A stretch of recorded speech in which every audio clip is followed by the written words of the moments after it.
Welcome to The Explainer. Today, we're diving into a genuinely fascinating concept in economics, one that actually categorizes, well, literally every single thing you do while you're awake. We're going to take a close look at human behavior and how economists view our daily lives. To help us picture this, I want you to imagine an animated balance scale right in front of you. Throughout our time together, we'll be tossing different human actions onto either side of this scale just to see where they land. Basically, we're weighing the world of markets against the world of the heart. Okay, let's dive into this. I want you to mentally categorize your own daily tasks, just for a second. Think about your morning routine today. Did you make breakfast for your family? Did you commute to an office? Maybe you bought a coffee from a barista, or hey, maybe you just went for a quiet jog by yourself. Well, every single one of those actions falls onto one side of our imaginary scale. By the end of this explainer, you're going to know exactly how to categorize every move you make, and honestly, you might just look at your daily to-do list in a totally different light. Section 1. The Business of Daily Life. Section 2. Decoding economic activities.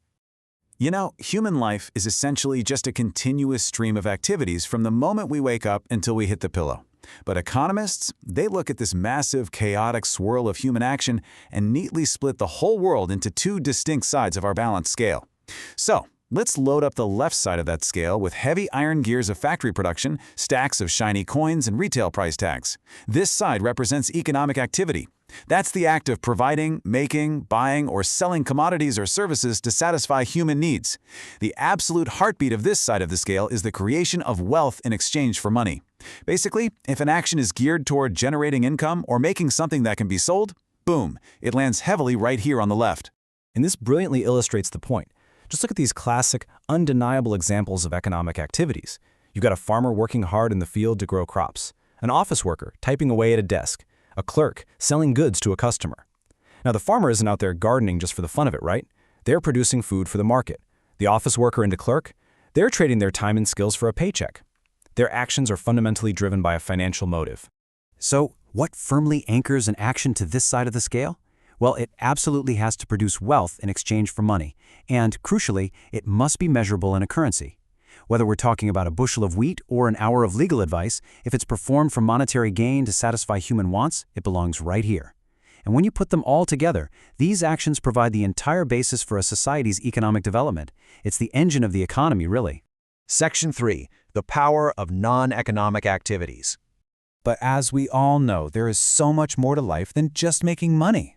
If we take off those gears and coins and replace them with symbols of hearts, smiling faces, and the warmth of home life, the definition shifts dramatically. A non-economic activity is carried out solely for love, affection, sympathy, or patriotism, purely for the purpose of self-satisfaction. Notice what's completely missing here: zero financial motive. Yep, no money involved whatsoever.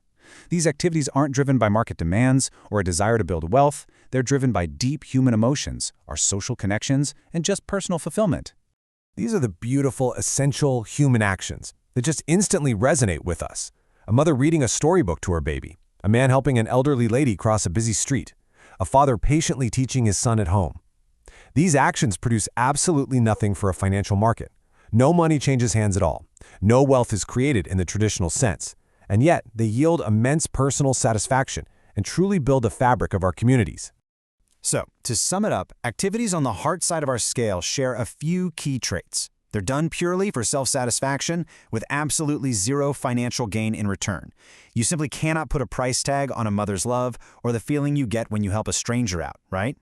And of course, they produce nothing for the market. They sit firmly, securely on the right side of our balance scale.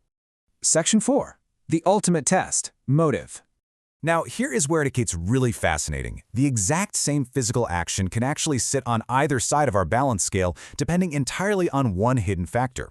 And that factor? Motive. Let's say you have a professional teacher instructing students in a classroom for a salary. That is a textbook economic activity. But if that exact same teacher sits down at the kitchen table to teach the exact same math lesson to his own son out of parental love, it instantly becomes a non-economic activity. The physical act of explaining the math is identical, but the motive flips the scale entirely from the market to the heart. Or consider a professional cricket player taking the field. Because they play to earn a living, to generate income, their gameplay is definitively an economic activity. But a person playing cricket in the park on a sunny Sunday afternoon just for fun and recreation Same sport, same physical exertion, but totally non-economic. Earning wealth or income is the absolute non-negotiable test for deciding which side of the scale an activity lands on. It's the ultimate deciding factor. Section 5. The Final Showdown. Let's move to this and see how it builds. When you put these side by side in a final showdown, the contrast is incredibly stark. You've got the objective of earning wealth versus experiencing love or sympathy, measuring in exact dollar amounts versus things that completely lack a price tag, the creation of tangible wealth versus intangible satisfaction and happiness.